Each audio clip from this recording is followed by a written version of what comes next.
I hear them coming near, their heart it beats with fear.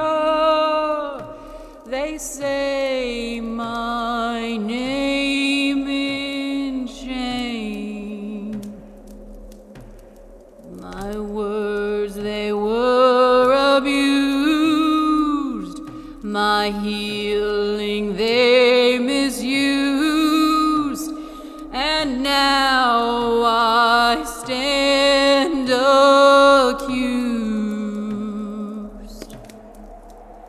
They came to light the flame, they came to watch me hang and burn my gifts away. But once the smoke's removed, my body's been abused. My soul is watching you. My sisters, we have come, the old and ancient ones, return to bring anew. We won't go in your flame, no, none of us will hang. Our voices we reclaim. The burned witches come, gather everyone, and hear what we do say.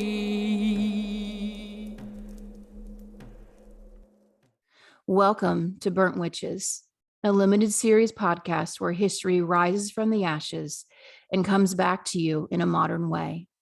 Here we discuss all things labeled magic, esoteric, spiritual, or the modern broad label, woo. Looking to dispel myths, we will meet brave souls who came here to help, heal, and educate. But first, a step back in time with a few facts. So the first tale of witches being able to fly first came about in the 11th century. But it wasn't until much later in history that the stereotypical image we see today of a pointy hat and broomstick came into current folklore. The image of a wooden staff came into picture during a witch trial in Ireland in the 1300s for accused Alice Keitler. In her home, they found a pipe of ointment and a greased staff. And in the 15th century, theologian Jordanes de Bergamo reported witches confessed that on certain days or nights, they would anoint a staff and ride on it. And so this is where and why we now see the broomstick with witches, when in all reality, they were just creating an ointment that they would use on their body. But this show today is dedicated to what is now referred to as the Witch of Ripa Bianca. And her name is Marichuccia de Francesco. She was one of the first women on record to be tried for witchcraft in Italy. Her story is one of the best documented in the 15th century witch trials. Born in 1388, she became well known and successful, perhaps a little too successful, as she became known to be a cunning woman. We've so often seen this in these historical trials when women make a name for themselves and become successful, or even men who become successful, then they begin to be looked at. So Marichuccia, she practiced folk magic as a healer. She dispensed potions to the town people for injuries or contraceptives. It's reported she mostly aided women who had been battered by their husbands, and these were the injuries that she was healing. But this also made her an enemy of a lot of men in the town. She was healing these women. In 1426, a friar named Bernardino of Siena visited the region. Now, he was well known for attacking witches in his sermons, and the local government took notice of his sermons, which were becoming popular in the town. And it was only a matter of time before Francesco would become a target and then later brought to trial. She admitted early to just practicing banal forms of magic and selling love potions and her healing ointments.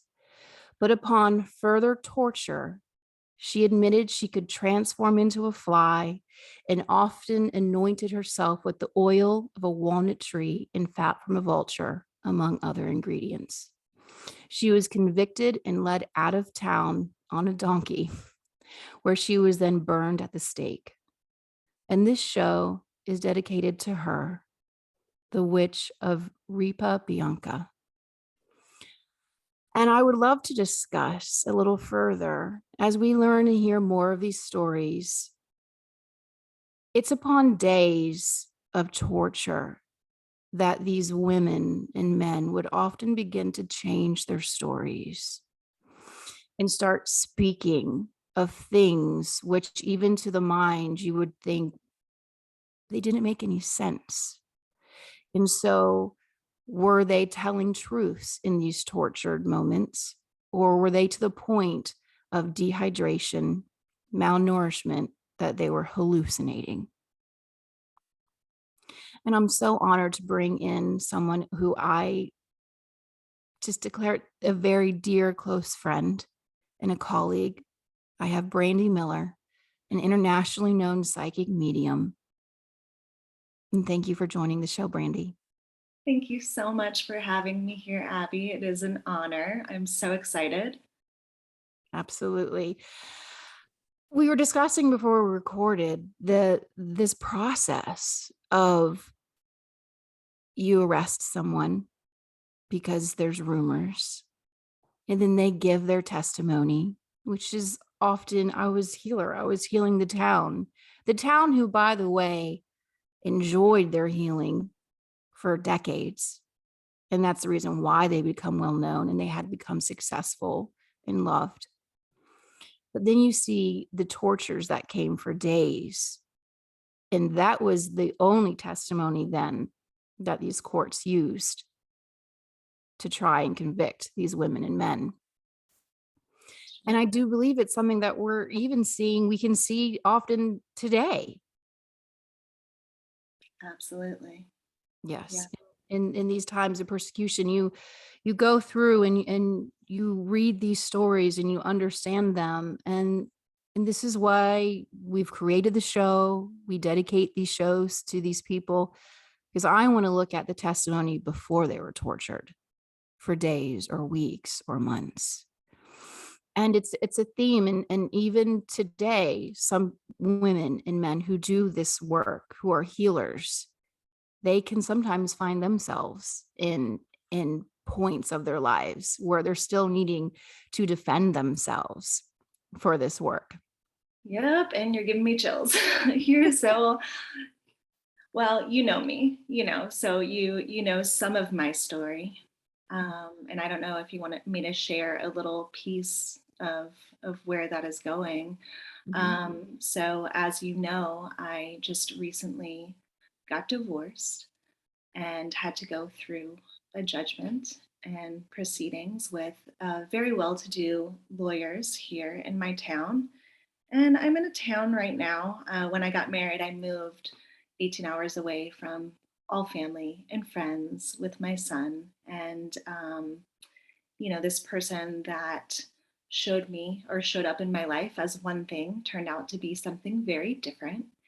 And so I was very much alone here. And, I still had my spiritual connection and my gifts and my belief that I was going to be okay. But what I was put through in the system, which also included a 4-hour deposition of um, my ex's lawyer saying, I hear that you heal people. You're supposedly a healer and you talk to dead people. And so my response to that was, well, that's how me and I mean, at the time we were still married. So that's how we initially bonded because he did too. You know, he sees dead people too. And whether that was fabricated by my ex or real by my ex, it was used against me in the court system. You know, something that I have so sacred and have helped myself and so many is now being used against me. And I'm looked at like I'm crazy, like there's something wrong with me, like I need to be put away, like everything I'm saying is false. When in actuality, what happened is that's what my husband at the time and I bonded over. So it just blew my mind that I was being attacked in these moments and had to stand up for myself. And I will say that as we go through traumas in our life, we become stronger and stronger and stronger. And we're talking about witches being burned. You know what? We were the freaking witches being burned. And we're the descendants of the witches, right? And it's like this lifetime, it's like, oh, hell no. Mm-mm. Nope. This is who I am. This is what I'm doing. And we're here to make a difference and change the world. And I've got to say that I'm so freaking proud of you for sharing your voice and your truth in this podcast. It is so beautiful to me.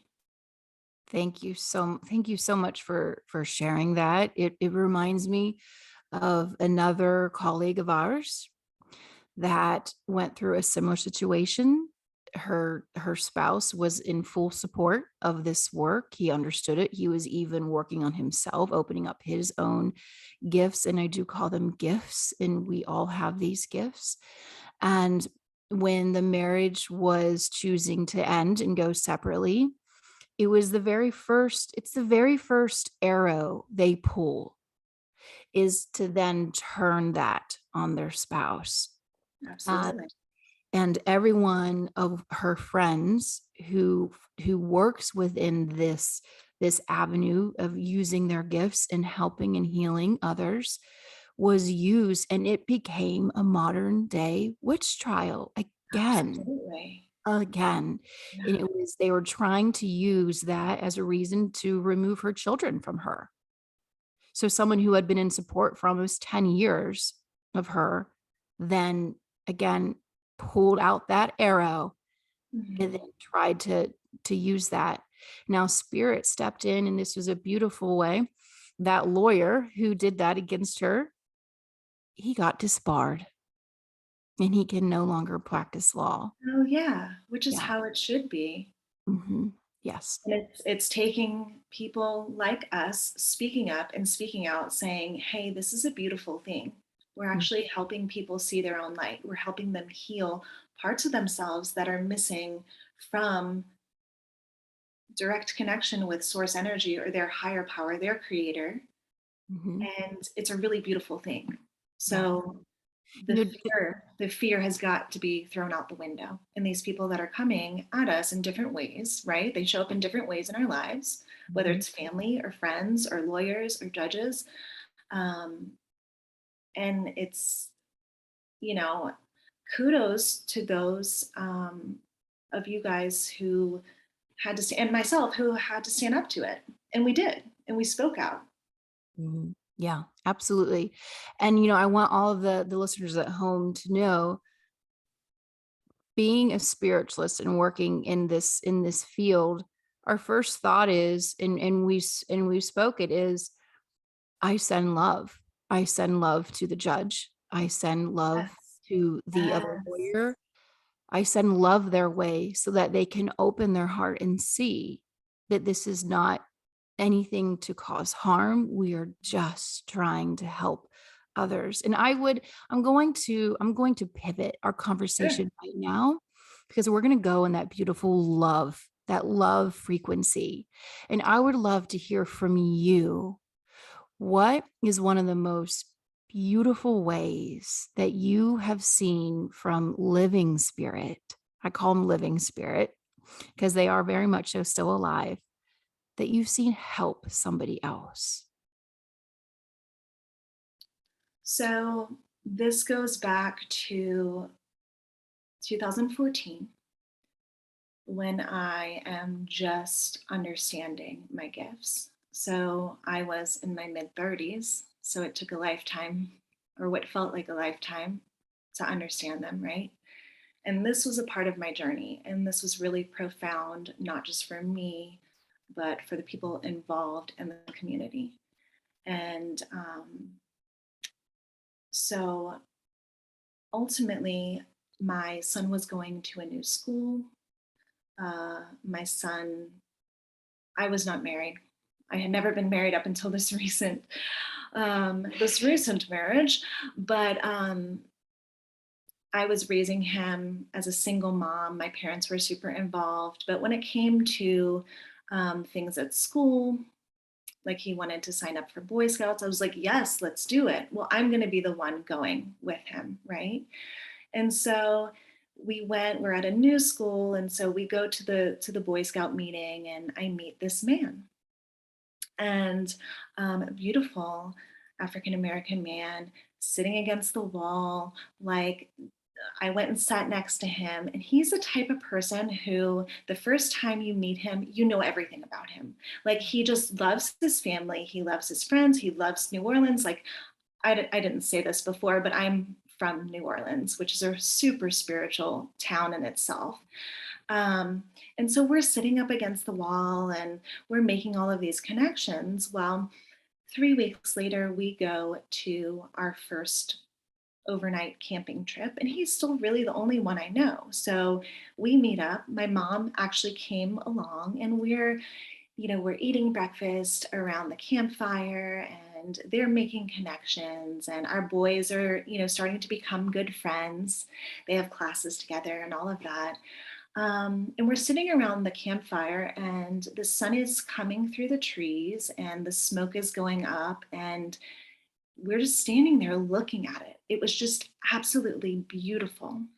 And my mom, who knows that up until this point, I was getting a lot of like what we would consider holy or beautiful images in my pictures. Whatever pictures I would take would be, I don't know, it would be a heart or an angel or an orb or something like that. So she's like, Brandy, start taking pictures. This is gorgeous. I don't know what it is, but it's beautiful. And so I started taking pictures. And a little while later, we go on a hike. And we come back, and that same man sits in his chair outside of his tent, and he has a massive heart attack and dies. On our camping trip, this is the only one I truly have come to know. We immediately work on him. We get the kids away, and everyone is just kind of shell shocked. He doesn't ever come back. So we get him off to the hospital, and we had counselors there. We actually had doctors there. So we did every single thing we could for him. And right when it happened, we kind of hear the screams, run over there. I had grabbed his son, and I'm just kind of like pulling him back. And I don't know his son at the time, I'm just like holding on to him, and until somebody who knew him better came up and grabbed him. And because it was ultimately the son and a friend who tried to wake him up. So I know it's just like, oh, it was really, really very traumatic. But those are the only two kids that, kind of witnessed that aspect of it. But we had to stay another night because we were telling the kids, we had got them all to the water. And, we just said, look, he needs your prayers. He's gone to the hospital.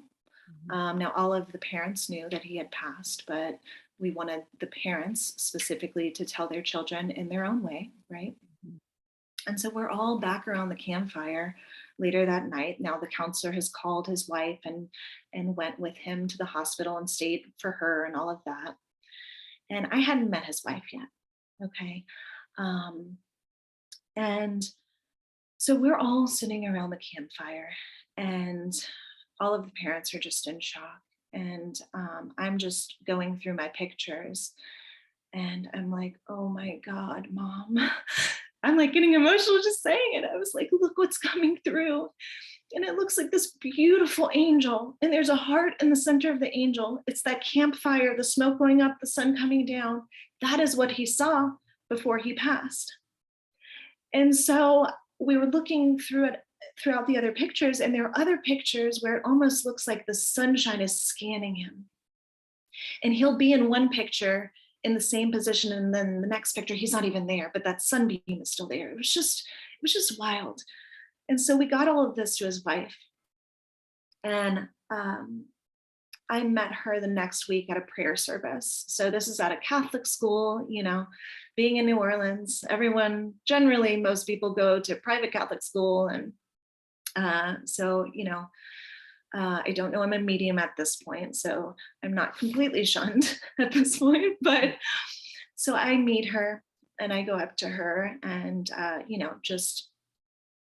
I just start telling her about her husband's last day and how he was so happy. He had the most beautiful smile. He was so happy being there with his son. It was like he was in God's country. And he just shared so much about her and the family. And just, he was so peaceful and joyful and really having a good time. And so she asked me if I was the one that took that picture. And I said, yes, yeah, I am. And she asked me if I wouldn't mind coming over. Said, absolutely. And so I drove out to her house, and she walked me down a long hall, and it opened up into a living room, and she pointed. She took that picture and she had it poster sized and framed. And she said, I know where that man is, and I know what he saw, and I'm okay. We're okay. And it's because of you. You're my angel. And I was like, oh my, like, I was just there with him, and it was a magical moment. It was beautiful. It was a magical moment.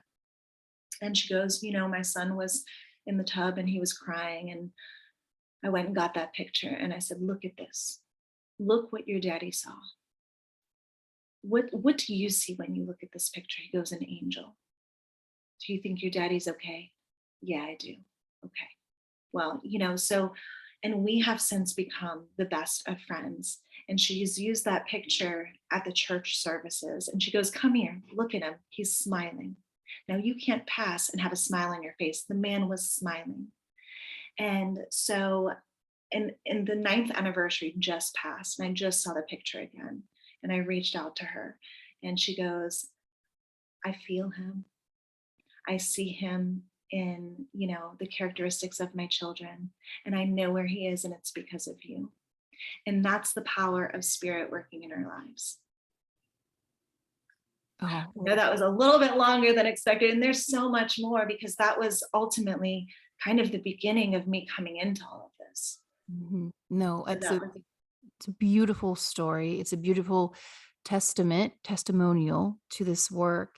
And I would love to touch on, because you've now stepped into this work and you've been doing it for years and years, just to offer a glimmer of understanding to some of the audience that we've heard from those who have passed enough to know that you are surrounded even days leading up to what we might perceive as a sudden passing. The subconscious and the soul is still in preparation. The other side, the outside of the veil, knows what is coming. Therefore, the picture that you had. mm-hmm. So how does that come across for you when you're dealing with spirit, knowing that it is all part of a plan? I mean, have you seen that, or been told that, or hear that when you're working? Yeah, so I've got 2 kind of examples, and one is more recent, is when I actually have a lot of examples, because I've been around a lot of people who have passed. or leading up to it, or able to help their family in some way after, or able to help them transition. And let me tell you, like helping someone transition, and we call it transition, not always, oh, they're dying, because their physical body is dying, but they're transitioning into freedom and joy and love, like unconditional love. Their spirit is free, right? So it's like a butterfly's transition from a cocoon to growing wings and flying. Um, I was with my 94-year-old mama, my dad's mom, and I would go there every day. We knew that she was winding down. And so she would have all kinds of family there. And I would just sit with her and I would hold her hand and send her love. And I would pray for her. And I would sing to her. And, when no one was there, I would talk to her. And even when people were there, I would go, I would just kind of hold her hand and just send her kind of a telepathic communication. And I think we see this, or not, I think we see this a lot when people are coming close to the end. They start talking about loved ones in spirit that they haven't seen in a long time, right? And that scares people. For some reason that kind of freaks some people out, but it can be such a beautiful thing. And so for her, I actually, specifically one of my uncles was there, but there were other people in the room. And I went up to my mama and I held her hand, and I'm just smiling at her and I'm looking her in her eyes and I'm talking to her in my head. And she leans up and she goes, "Mama?" And I said, "Yes, you see your mama, don't you?" And she had the most gorgeous smile on her face and such peace around her. It was such a pure moment that my uncle, who this kind of terrifies, right, acknowledged it and talked about it after, of her seeing her mom in me or with me, feeling that calmness and beauty and peace. And that was one of the last times that she was awake and saying anything.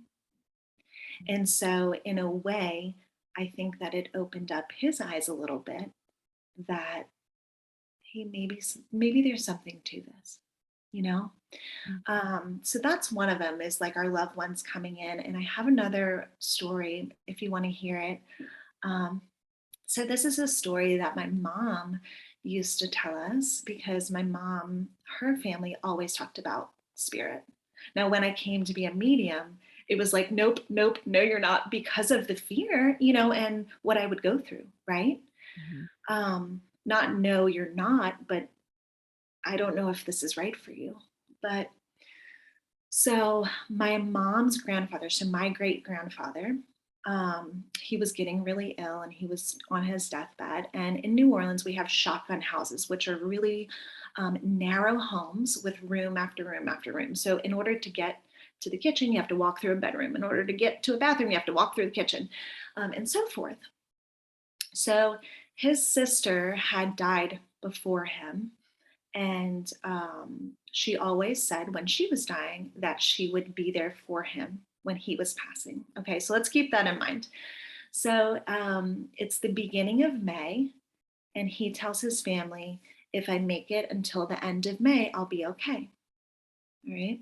So now we're towards the end of May, and he didn't want people come in because he was so ill. He didn't want people to see him this way. So we had one person blocking the front and the back, like alleyways, and around the house. And I think he had someone in the room. Yeah, he had someone in the room with him as well. Well, there was a woman dressed in black that came behind his bed in the window, and he passed soon after. And it was his sister May, and this was the last day of May that he passed. And the people at the front of the house and the back of the house said no one came through, and the person in the room saw her. Wow. That's, So yeah, it's really, really yeah. neat for me. I mean, It's such a comfort, and honestly, it confounds me how some people would find that to be fearful when their loved ones are talking about family that has passed. My own grandmother, a few weeks before she passed, she started talking about she was seeing her brother. Now, she was very close to her brother, had not seen him in decades because he had already passed early, and we took it as such a comfort. And she would often say, his name was Johnny. And she said, "Oh, I saw Johnny, but he's on the second floor. I can't reach him," Oh, yeah. is what her terminology that she would use. And so, knowing our understanding of spirit and veils and dimensional, we understood what she was talking about, and knowing Sure. that he's coming in to prepare. And the reason why they come in early, it is while they're sleeping. So often as people are ready to make the transition, you find they get into much deeper, longer sleeps. And what they're doing in those sleeps is their guides and their family are coming in and they're almost practicing. It's this practice for, I don't know why I want to call it the great leap into Mhm. it, because it's not that. But it's as smooth as, it's the difference of, I've never gone to an airport before or traveled versus, oh, I've gone to the airport 20 times, I know exactly how to get to the Yeah, gate and where the bathrooms are and how to board. It's that, so it's relieving any of that stress or fear or the jolts that the soul might experience when it is disconnecting from that silver cord. absolutely. Absolutely. And for those at home, I never want to use terminology. Everyone's like, "What is a silver cord?" What the heck? Do I need to look for that? Do I need to be aware of it? Like, can I hold on to it? Can I fill it up so that it never breaks?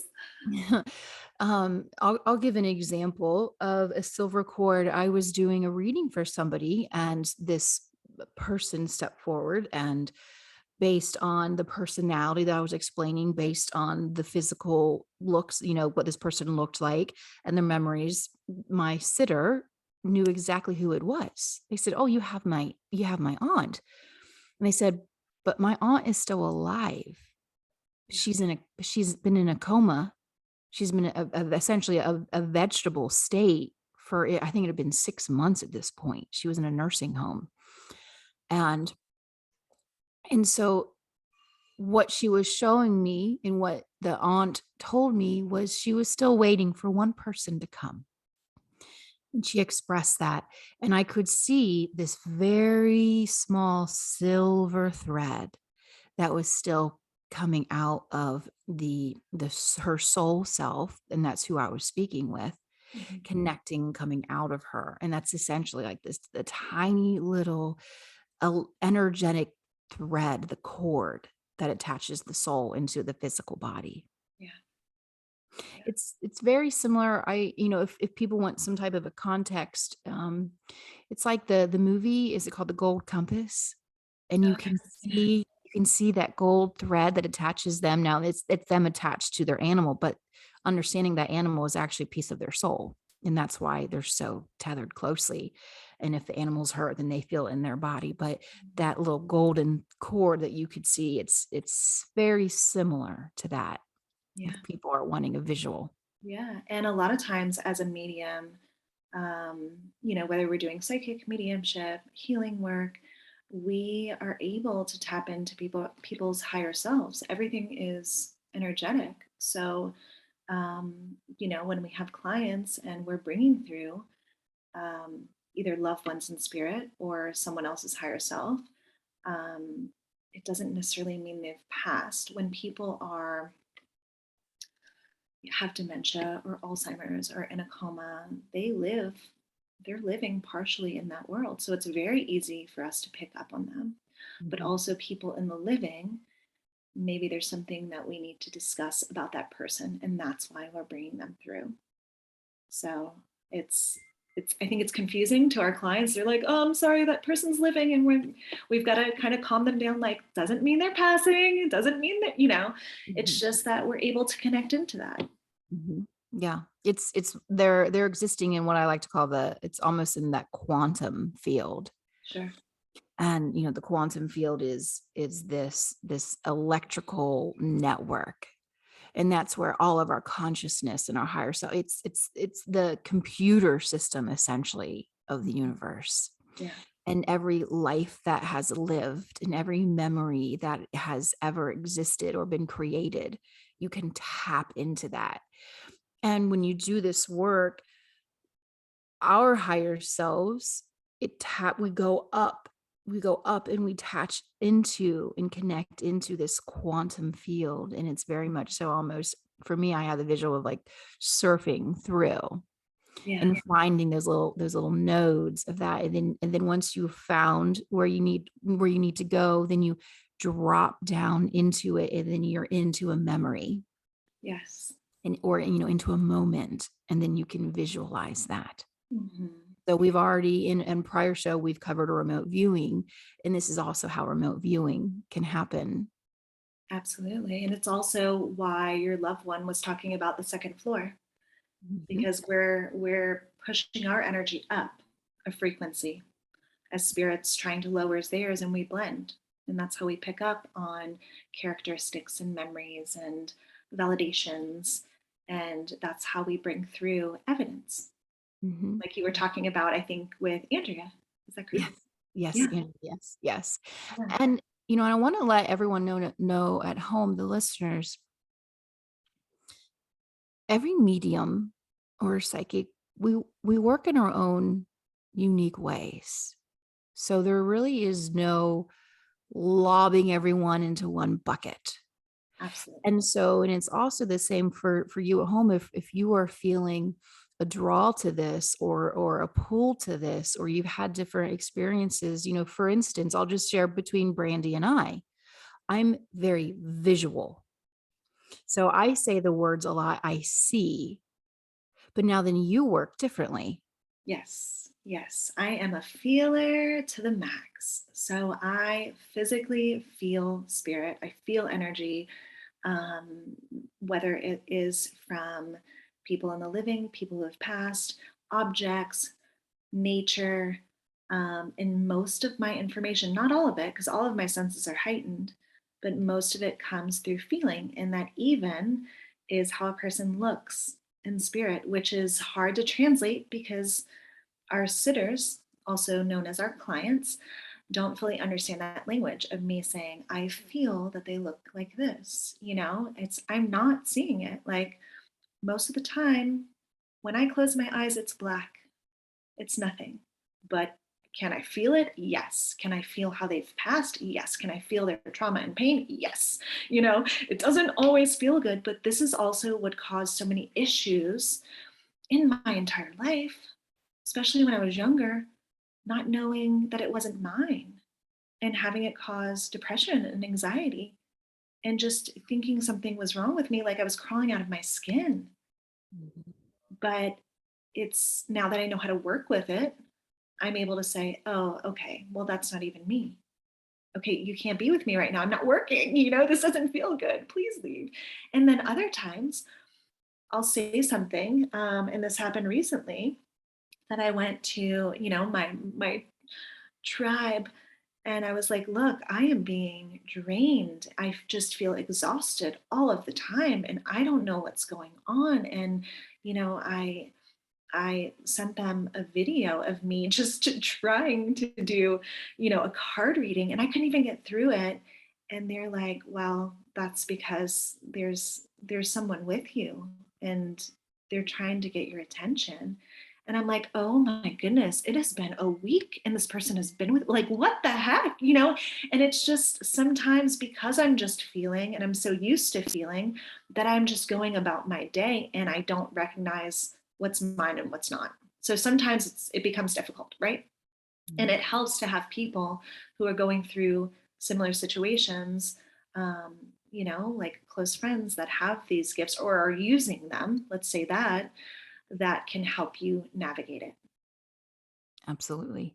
I'm going to go back to why, people ask, well, why, when we look at these witch trials, there is, it's a group of women that were all tried, or, they talk about the quote unquote witch covens, where it's a group of women.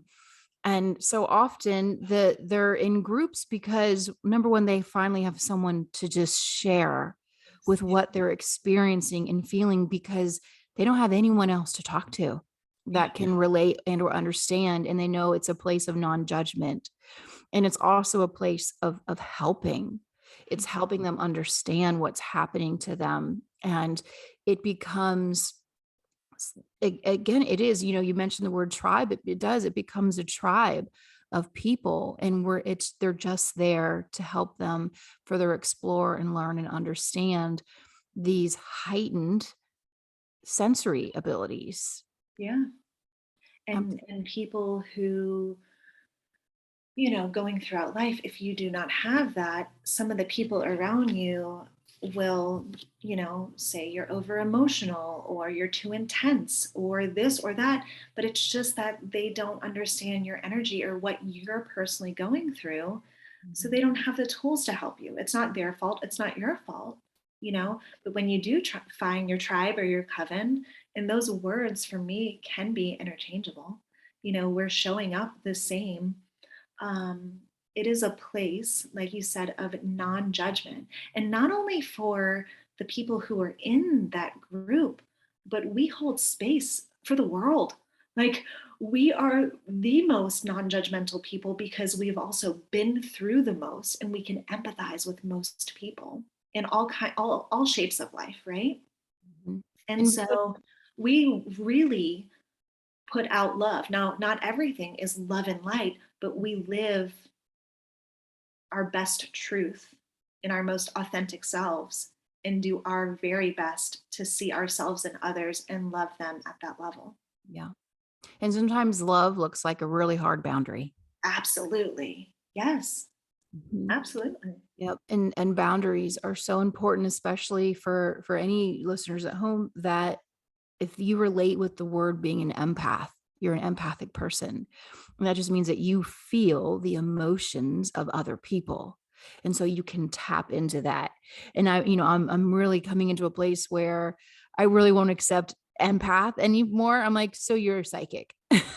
Right. We're gonna normalize that word, because Yes. everyone's pretty comfortable with saying, well, I'm just empathic. I'm just a really strong empath. And that feels nice and warm and fuzzy, because the word psychic doesn't feel warm and fuzzy. It feels really judgmental. And so, but psychic is a feeler. Yeah. Feeling, you're tuning into other people. And so often, when you hear the words, I'm a psychic medium, because it really does come from all the same place. Sure.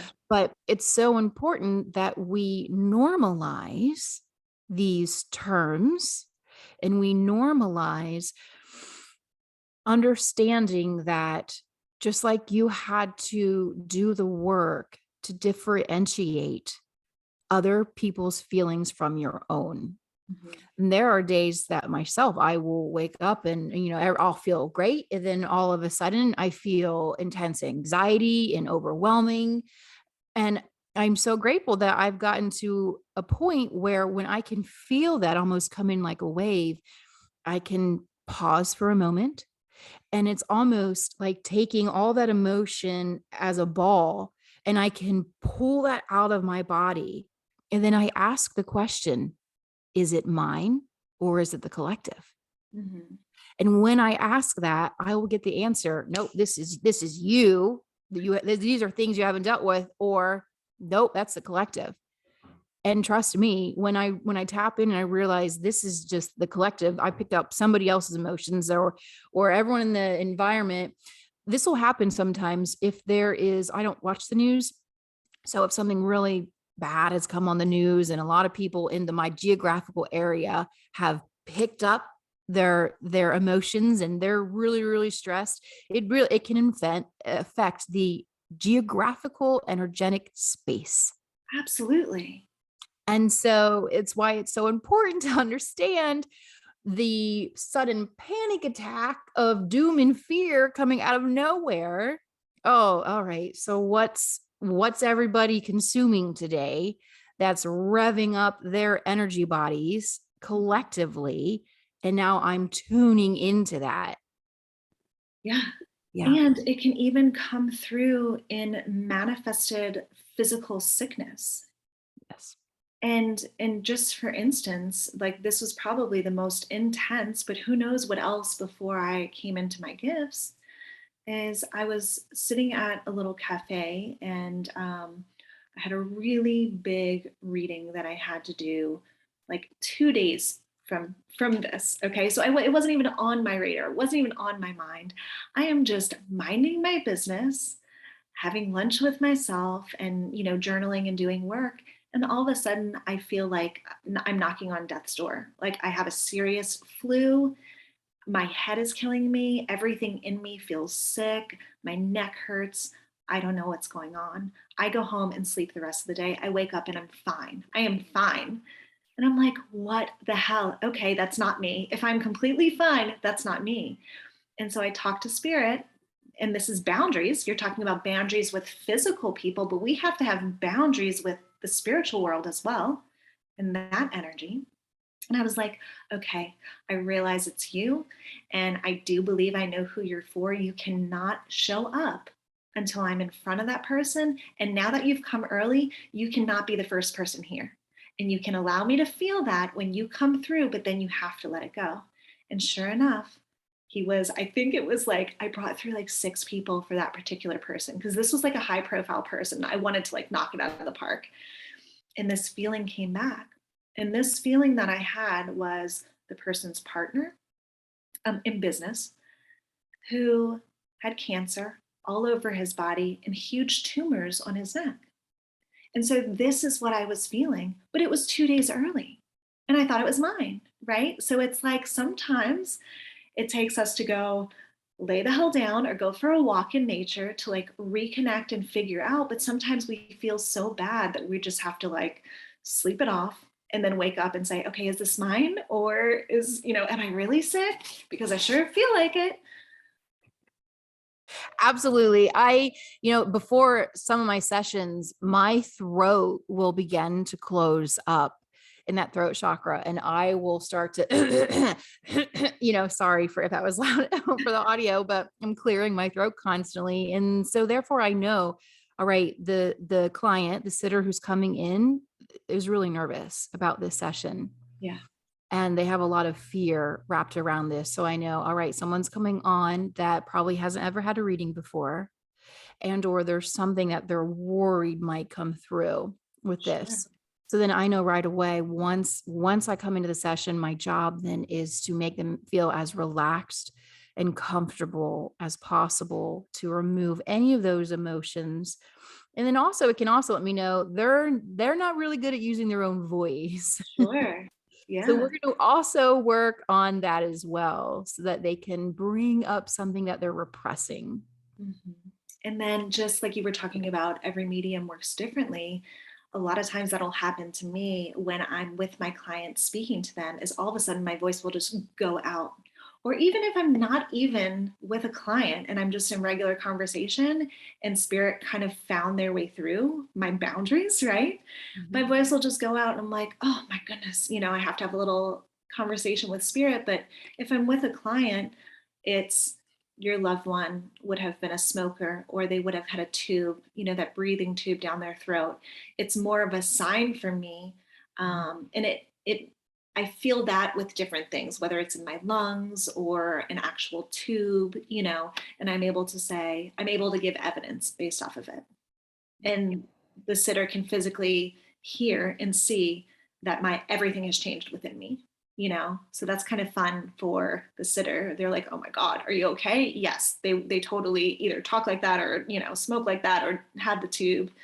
So Yeah, I love that. Also, one of my favorite stories of spirit coming in and kind of, hanging out before the reading. It was the day prior to a session, and I was outside of my house watering my flowers and my plants. And this woman, this little old lady came in, and she had a really thick, like a Brooklyn accent. And she was just naming off all of her best friends that she played bridge, and I can't remember the specific names, but she's like, and then you have Doris, and then you can't forget Dorleen, and then you have Agnes. And she was just walking around with me, listing off all of her friends' names and how they would play bridge together. and jump to the next day. Um, I had that point, I did not know he was attached to my sitter, but then as they were sitting there, I was talking to them and he was sharing his grandmother came through again. And I'm like, oh, there she is. And he said she was the biggest social light. She was a social bug. And her whole entire life, from the time she was a child up, was all about her friends and Oh how my important goodness. they were. I But I love it. loved it. I'll never forget her walking all Yeah. around my house, just listing off all of the names of her bridge partners. Oh, that's so cute. Sometimes there's such an interaction with them that we do become friends. Like they have to trust us in Mhm. order to do this. And so we have to get to know them and they have to get to know us. Absolutely. I have absolutely been vetted before Oh, by yeah, spirit. for sure. So I've actually, this is funny because I've spoken to this spirit on two different occasions because it was, the sitter came back for another one. And both times it was their grandfather, and he was an extremely celebrated, educated man. And he was on the cover of the Time magazine. Okay, guys. Massive breakthroughs for the world in the scientific field. And both times he has come through, he has literally vetted me to see if I am intellectually Yeah. worthy of speaking to him. Yeah. And I I've had can that. literally Yes. feel him going through my memories to see, am I smart enough to be worthy of his time? Oh my goodness. I And know some of the experiences we have, it's like you can't make this stuff up. It's so wild. yeah, yeah, beautiful man though. I mean, once I guess I had passed passed his vetting. You He passed the test. I passed the test. He was a beautiful, beautiful spirit, and able to give beautiful messages of healing. And I think it's so important to let the messages, the really, that's the heart of it. It's not the evidence, it's the messages that they're coming through, and it's always with love and support. Yes. And they are doing so much work from that second floor Yes. to help us, to help us. Absolutely. And it's so hard for when you're in this energy and you're putting forth this out into the world. It's such a, I don't know if conundrum is the right word for it. I don't know, think it is, but to even for one moment know that in our history for hundreds of years, people who did this work were burnt or Yes. hanged or beheaded for this.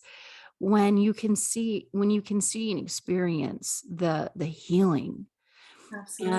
and the happy tears. Mhm.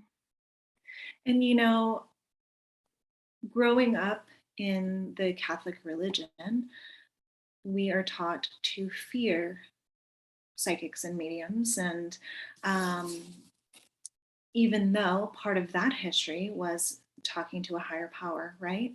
Mhm. But what I'll say is that I get people who come through in spirit that were extremely religious. And they come through with their extreme religion or their extreme beliefs, and their hands are in prayer and it's super tight. And they will not talk to me until I acknowledge that. They would have been either fearful of this or super Catholic or love the Lord. And there is absolutely nothing wrong with any of that, right? But until I make that connection of they would have not believed in this. In fact, they wouldn't have wanted anything to do with this. They were generally in prayer. Until I get that information through, they don't trust me to do the work. It's like at that point, then it opens the gate for, oh, okay, now we can communicate. And I want to say this, I just watched a really fantastic podcast with a neuroscientist she did her neuroscience um, experiments on spirituality and linked science and spirituality Mhm. and talked about religion and talked about spirituality being together, separate, and also spirituality and a link to our higher selves, our inner selves, our higher selves, our creators being what is truly missing from our society and our world, and kind of a bringing that back together and correlating with science. So now there's proof, right? And this is a woman, a very well-known woman out of Columbia University in New York, speaking of this. And I think the more and more we have women like this and like ourselves that are speaking about it and saying, okay, well, if you don't believe it because you're not feeling it, because you've closed yourself off so much because of how you are raised or your religion or society, then look at the facts. Look at the scientific proof, the studies that have been shown what your brain does, what your body does when you have a spiritual life and when you don't. And Yeah. like the correlation to people taking their lives, or the correlation between anxiety and depression and having spiritual life. So it was fascinating, and it just kind of pulled together everything I've already experienced and believed, or believe and know to be true, but it is on a level that is more acceptable by society. That's beautiful. I know a number of mediums that are very scientific minded. Mhm. And a lot of times those are the evidential mediums because their scientific side of their brain really needs the facts, the evidence coming through. Like, and I don't want to, I got like bang, bang, bang, bang, bang, bang. I need this evidence, evidence, evidence, evidence to prove to themselves that this work is real. Yeah. And they in the pool to show the masses. A lot of times when you go to a platform reader, and for those, a platform is just where you may have an audience anywhere from 10 to 1,000 people, and a medium will stand up in front of you and pull and call spirit forward. And Brandy is amazing at doing this. Brandy Yeah. loves to do this work. But it's very evidential backed, because when you can bring in those facts, those undeniable facts to people, it puts their cognitive dissonance at rest. And Sure. then they're able to receive the information. Yeah. I have had some wild experiences doing platform or gallery style readings. It's so fun. I know it's like such a, it's part of it is entertainment, right? But then the other part is also being fascinated with who I'm bringing in and giving the evidence. And when we're in groups like that, is these messages can go far and wide. And so as we're entertaining, we're actually raising the vibration, and we're providing evidence that spirit is there, and bringing through these messages of like healing or hope or forgiveness. And it's not just reaching one person, it might be, 4 different people that have resonated with that one message, you know. And so for me, they just give me all the feels. Like it's exciting for me. Well, you and I both went up to Lilydale, and that's in New York, and it's the true spiritual community. And we listened to a platform reader. And how many people were there? 160 to 200 people there that evening around, I would say. Yeah. And I was just blown away for over 2 hours. She just brought in spirit, spirit, She spirit, was spirit, spirit. fantastic. She was so on point. And when you're in that type of environment, for me, I'm in awe, you know, and I do the work, but I'm in awe of other mediums who are getting up there and, taking this huge group and saying, hey, I've got your brother who passed at a very young age. He's here. And, some of the people that are brought in, so a brother is pretty specific, but it could be a friend from, 20 years ago that you haven't even thought of, that you took the time to make them feel special, and they want you to know how much they appreciate that connection. And so it can be everyone from exactly who you want to hear from to someone who you haven't thought of in so long that you made an impact on and they wanted you to know. And how does that make you feel moving forward? How do you show up for yourself and others moving forward, knowing that you've had that kind of impact? Absolutely. And I I always say it's just so simple.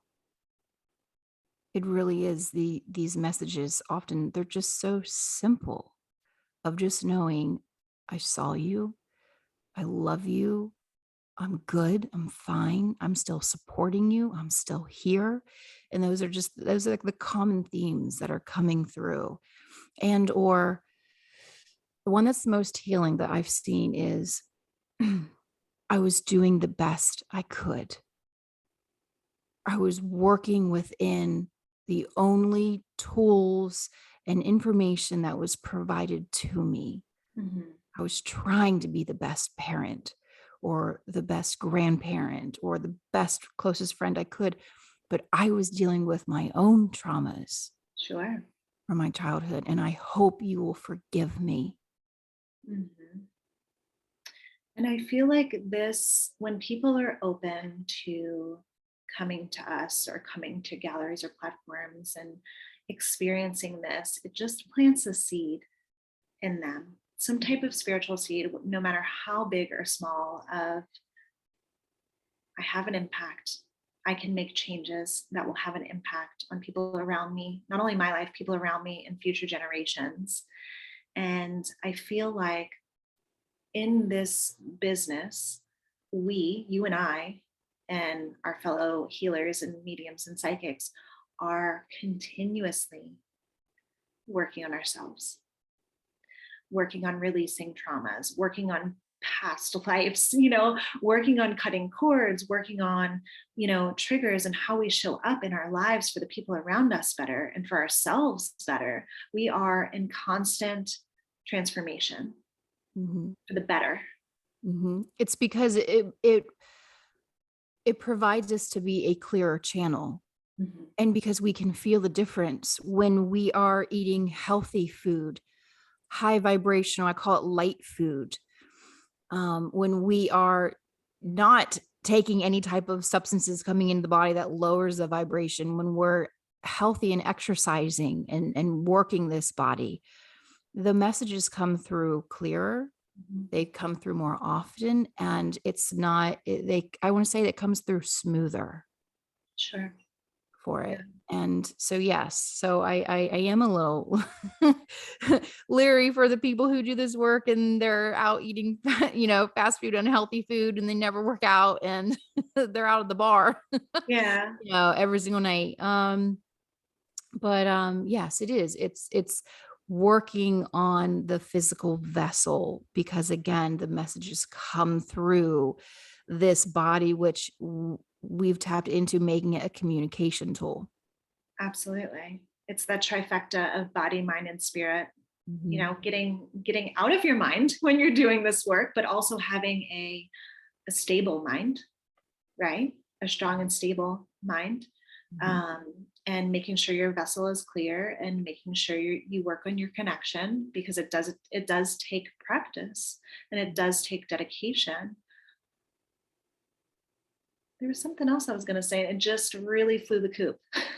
It like flew right out of that mind when That's all right. I was like, I was stable mind. Whoop. I was gonna say it takes surrender. It takes Yes. surrender. Trust, surrender, and trust. Oh, so this is what I was going to say.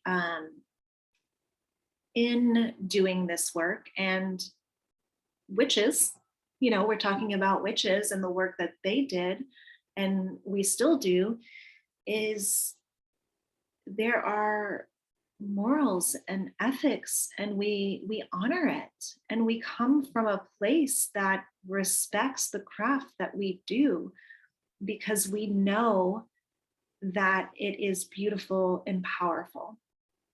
And so, And a privilege. and such a privilege, and the people that we continue to have around us in our energy, we make sure match that. And if not, you will see them falling from our lives, right? Because it's a very it's in ways a sacred path. And I feel like we're all gifted an intuition, a gut feeling, a psychic knowing when we are created from the ultimate unconditional love, infinite intelligence, universal energy, whatever you want to call that creator. We all have this capability, but not all of us utilize it. And a lot of us are careless with it. And so I feel like we have a sense of responsibility and duty to make sure that we're walking the straight and narrow path. And it may take us a while to get to that, but once we know it and have it, then our direction should be pretty clear. Yeah, absolutely. Absolutely. I just want to thank you so much for Yes. coming through. For this show, I wanted to touch on mediumship in such a very real and raw and vulnerable way, to really explain it and what it feels like and what it looks like, and how we can help others through this. This goes into, the witches who were brought to trials because they had foresight, or they had prophecy, or they were helping others, and just honoring them through this work. And we continue to do it, whether it comes from our bloodline, or the souls returned back here again, just honoring their voice and the work, and to explain to listeners at home what that is like. Absolutely. And I am so grateful to you and for you and for being here today, and thank our listeners. Yes, absolutely. And so I want to end that note on a poem. The ashes going higher, the smoke filling the sky. Oh, you didn't see my ancestors coming for me behind.